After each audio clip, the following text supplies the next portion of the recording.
ప్రభువు పేరిట మీ అందరికీ షలోం. ఈరోజు దేవుని వాగ్దానము. అందుకు యెహోవా, నిశ్చయముగా నీకు మేలు చేయవలెనని నేను నిన్ను బలపరుచుచున్నాను. కీడు కాలమున, ఆపత్కాలమున నీ శత్రువులు నిశ్చయముగా నీకు మొరలిడునట్లు చేయుదునని సెలవిచ్చెను. ఇర్మియా గ్రంథం 15వ అధ్యాయం 11వ వచనం. ప్రియ సహోదరి సహోదరులారా, ఈరోజు ఈ వాక్యము వినుచున్న మీ అందరికీ మన ప్రియ రక్షకుడైన యేసు క్రీస్తు నామమున ఈ నూతన దినపు శుభములను, వందనములను తెలియజేయుచున్నాను. ప్రియులారా, ఈరోజు ఈ వాక్యము వినుచున్న మీ ప్రవర్తన ఎంతటిని దేవుని అధికారము మీదికి అప్పగించాలని ఆయన మీ పట్ల కోరుచున్నాడు. ప్రియులారా, అలాగూ చేసినప్పుడు దేవుని జ్ఞానము మీలోనికి దిగి వస్తుంది. దేవుని జ్ఞానమయున్న క్రీస్తు మీలోనికి వచ్చినప్పుడు అందరు మిమ్మును ఘనపరుస్తారు. మీ బంధువులు, స్నేహితులు మరియు మీ చుట్టుపక్కల వాళ్ళందరూ మిమ్మును చూసి ఆశ్చర్యపడతారు. మీ తలను పైకెత్తవచ్చు. ఇదియే మీకోసం దేవుడు కలిగి ఉన్న తలంపు. ఈ జ్ఞానము మీ మీదికి వచ్చినప్పుడు ఏ శత్రువు మీ ఎదుట నిలవలేడు. మీ చుట్టూ సమాధానము నిలిచియుంటుంది. మీ మంచి ప్రవర్తన ద్వారా దేవుడు మీ శత్రువులను సహా మీకు మిత్రులనుగా చేసి మిమ్మల్ని ఘనపరుస్తాడు. ప్రియులారా, పరిశుద్ధ లేఖన భాగాలలో మనము గమనించినట్లయితే, నిన్ను ఆశీర్వదించు వారిని ఆశీర్వదించెదను, నిన్ను దూషించు వారిని శపించెదను, భూమి యొక్క సమస్త వంశములు నీ యందు ఆశీర్వదించబడునని అబ్రహాముతో చెప్పెను. ప్రియులారా, అబ్రహాము ఎంతటి గొప్ప వ్యక్తి అయినప్పటికీ దేవుడు అబ్రహామును ఎవరినైతే ఆశీర్వదిస్తాడో వారిని ఆశీర్వదిస్తానని అతనితో వాగ్దానము చేసి ఉన్నాడు.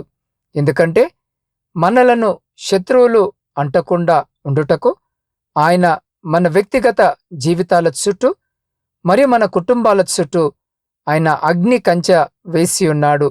అంత మాత్రమే కాదు, అతని ప్రవర్తన దేవునికి ప్రీతికరముగా ఉన్నందున ఆయన అబ్రహామును ఎంతగానో ఆశీర్వదించాడు.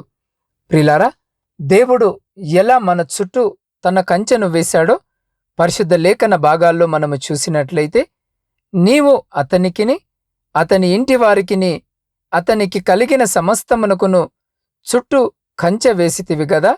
నీవు అతని చేతి పనిని దీవించుచుండుట చేత అతని ఆస్తి దేశములో బహుగా విస్తరించియున్నది అని అపవాది దేవునికి యోబును గూర్చి తెలియజేశాడు. ప్రియులారా, యోబుకు దేవుడు కంచె వేసినట్లుగానే ఈరోజు ఆయన మన చుట్టూ తన అగ్ని కంచెను వేస్తాడు. అలాగుననే ప్రియులారా, ఒకవేళ ఎవరైనా మీ మీద శాపవచనములు పలికినట్లయితే దేవుడు మీ చుట్టూ వేయబడిన కంచెను ఆ శాపములు వచ్చి తాకి వెనకకు మరలిపోతాయి.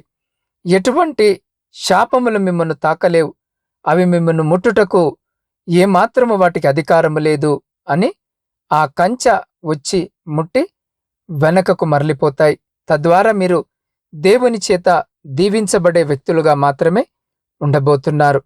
ఇక ఏ శాపము మీ మీదికి రాదు. ఎల్లప్పుడూ ఆశీర్వాదాలు మాత్రమే మీ జీవితంలో మీరు రుచి చూస్తారు.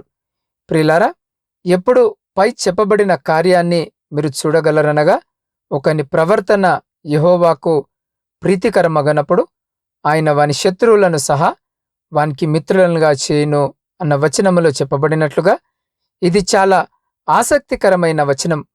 ఒక వ్యక్తి దేవునికి ఇష్టమైన జీవితాన్ని గనక జీవించినట్లయితే దేవుడేమి చేస్తాడనగా, ఆ వ్యక్తి యొక్క శత్రువులను సైతం మిత్రులనుగా చేయుచున్నాడు. వారికి ఇక శత్రువులే ఉండరు.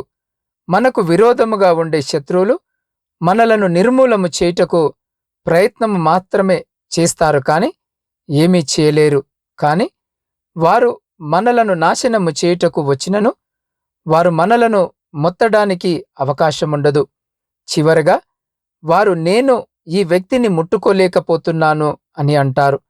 నేను పంపించే దూషణలు కాని శాపములు కాని వారిని అంటకుండా ఉన్నాయి ఇందుకు కారణమేమి అనుకుంటున్నారా? ఏలాగున నేను పంపించే శాపములు ఇతనిని అంటకుండా కాపాడుకుంటున్నాడు. ఇలాంటి వారిని చూసినప్పుడు దేవుని స్వీకరిస్తే ఇలాగుననే శత్రువులు అంటకుండా ఉంటారని ఈరోజు మిమ్మును చూసిన వారు నేర్చుకుంటారు. అప్పుడు వారు కూడా మీ స్నేహితులుగా మారిపోతారు. మీ యొక్క శత్రువులను దేవుడు మీతో సమాధానము పడేటట్లుగా చేస్తాడు.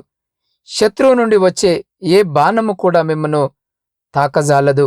ప్రియులారా, అబ్రహాము జీవితంలో మనము గమనించినట్లయితే హెబ్రోను సమాధిలో అబ్రహాము యొక్క సమాధిని మనము చూడగలం. ఈ సమాధి ఇశ్రాయేలు దేశములో ఉన్నది. అబ్రహాము సమాధిని మనము గమనించినప్పుడు వివిధ రకాలైన ప్రజలు ఆ సమాధి దగ్గరకు రావడం మనము చూడగలం. ఆ సమాధిని చూడటానికి అరబ్బులు మరి యూదులు కూడా వస్తుంటారు. వాస్తవానికి అరబ్బులకు మరి యూదులకు గిట్టదు. వారెప్పుడు కూడా యుద్ధాలు చేసుకునేవారే. కానీ అదే అబ్రహాము యొక్క సమాధిని మనము గమనించినట్లయితే ఎవరైనాను వారక్కడికి వచ్చినప్పుడు ఏమంటారంటే, మా తండ్రివైన అబ్రహామా మమ్మను రక్షించుము, మరియు మా తండ్రివైన అబ్రహామా మమ్మను కాపాడుము అని అంటారు. అలాగుననే క్రైస్తవులు కూడా వచ్చి విశ్వాసులకు తండ్రివైన అబ్రహామా దయచేసి మమ్మను రక్షించుము అని చెబుతూ ఉంటారు. ఈలాగున అక్కడికి వచ్చే ప్రతి ఒక్కరు కూడా తండ్రి అని సంబోధిస్తారు. ప్రతి ఒక్కరూ అతనిని ప్రేమించేవారే. ప్రతి ఒక్కరూ అక్కడకు వచ్చే వరకు ఏ శత్రుత్వము లేకుండా ఉంటున్నారు. వాస్తవానికి అరబ్బులు యూదులు ఇద్దరికి పడదు. కాని వారందరూ కూడా అబ్రహామును ప్రేమించారు. వారందరికీ అబ్రహాము ఒక తండ్రి. అవును ప్రియులారా, దుష్టులు దుర్మార్గుల వలననైనను కీడుల నుండి ఈ వాక్యము వినుచున్న మీకు ఏ హాని కలగకుండా కాపాడుటకు ఆయన సర్వ సన్నద్ధుడు. మీరు అది తెలుసుకోవాలని ఆయన మీ పట్ల కోరుచున్నాడు. అందువలననే ఆయన నేను నిన్ను విడువను, ఎన్నడును ఎడబాయను అని మరలా మరలా సెలవిచ్చున్నాడు. ప్రియులారా, మీరు మాటలోను కార్యములోను శక్తిమంతులయుందురు. నేను మీ విద్యాభ్యాసములోను ఉద్యోగములోను జీవితములోను మిమ్మను హెచ్చింతును. మీ శత్రువులు సహా మిమ్మను వెతుక్కుంటూ వచ్చునట్లు చేతును అని వాగ్దానము చేయుచున్నాడు. ప్రియులారా, ఈ వాక్యము వినుచున్న మీరెలాంటి జీవితమును గడుపుచున్నారు? మీ మానసిక స్థితి ఏమిటి? దుష్టులను సంతోషపరచుటకు మీ మనసు కోరుచున్నదా? మీ స్నేహితులనబడుచున్న దుష్టుల మార్గముతో మీ మార్గము కలియుచున్నదా? వారి వారి ఇష్టాలతో మీ ఇష్టాలు ఏకీభవిస్తున్నాయా? లేక మీతో ఎల్లప్పుడూ ఉండగోరే సర్వశక్తిగల దేవుని మనసు ఆనందపరచటానికి మీరు మీ జీవితమును గడపగోరుచున్నారా? దయచేసి మీ హృదయమును పరిశోధించుకొనండి. ప్రియ సహోదరి సహోదరులారా, మీ శరీరమునకును మీ ఆత్మకును నేను ప్రభువును, మీరు నాకే భయపడాలి అని చెప్పు ప్రభు మాట వినుము.